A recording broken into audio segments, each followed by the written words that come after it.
think it's 8 millimeters, it's a good looking, I would have done this. But that's not what I saw in this particular patient.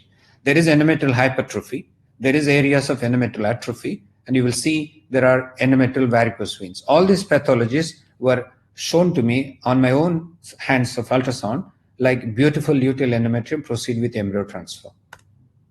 Now, yes, we understand ultrasound, when it should be done, how it should be documented, then we know there is a limitation, so we should be mindful. That's what we learned so far.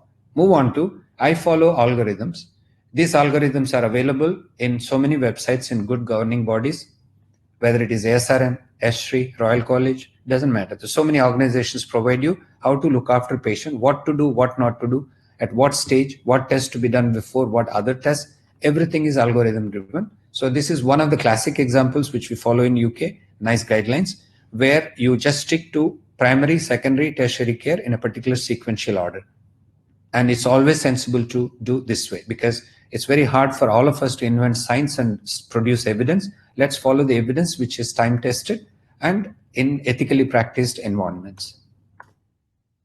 So can you assess infertility in one stop? Can you assess the genetic makeup? Can you assess testis presence or absence? Yes, you can assess. Penile problems you can assess. Sperm you can assess. Semen analysis, you can assess testosterone. You can assess erection, ejaculation. These things you can assess in one stop. That gives you large amount of information in the same sitting. Same with female.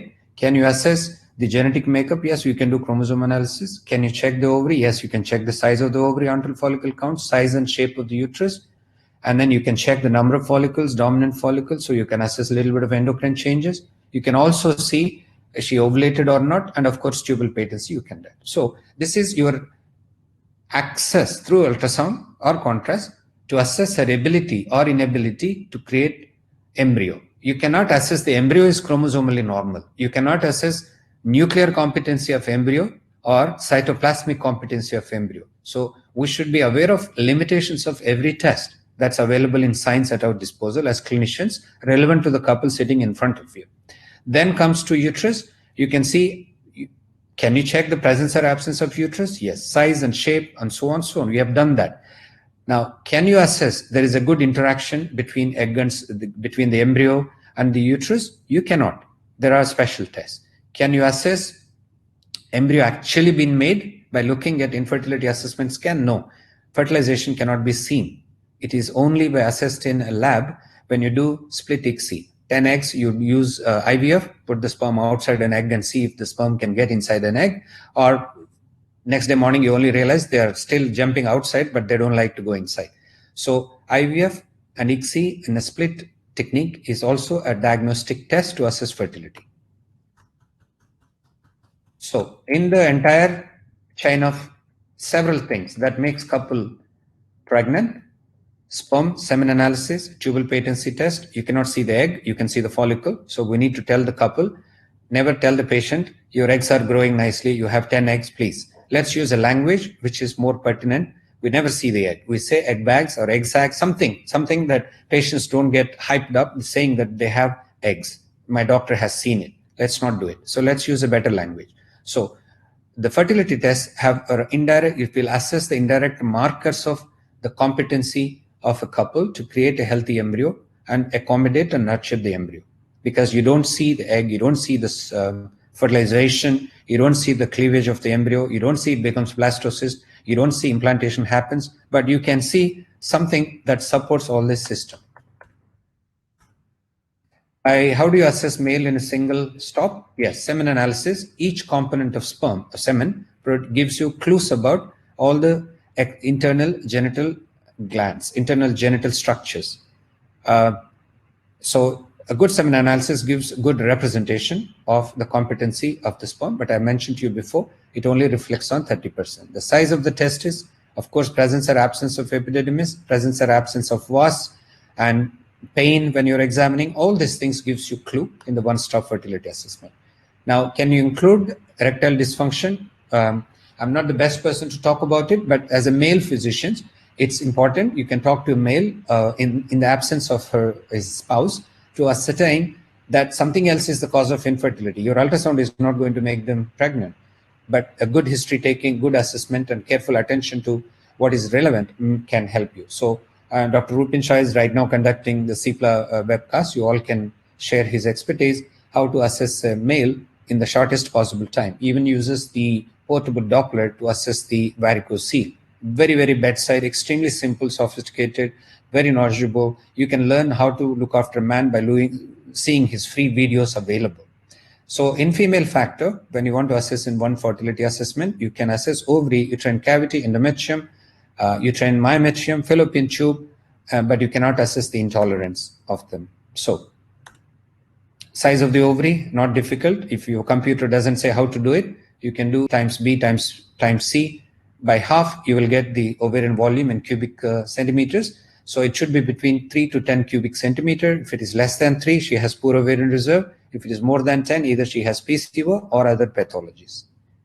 Why do you need 3D to see the follicles? You really don't need. I'm just giving examples. That's a normal illustration. The left top, the middle one, antral follicles, one dominant follicle, which is actually the dominant follicles with the cumulus, the left bottom 3D. This is a typical corpus luteum on 3D. This is the ovary that is being overstimulated. It could be controlled ovarian stimulation or ovulation induction.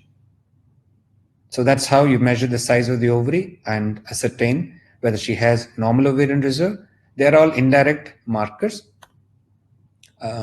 Again, number of follicles you can assess going in all frames, less than 4, 5 to 7, 8 to 14 follicles, 15 to 30, more than 30, over responders, average responders. So depending on which stage, initially, normally for any ovulation to take place on day 14, go back to day 2, there are about 20. So when I'm explaining to couples, sometimes I use layman language. I find it very useful. All my career, both in India and in UK, almost 29 years there, is that there's a large group initially allocated. So I call them 40 to 60 applicants. 20 comes for the interview by the time lady menstruates, and one gets selected.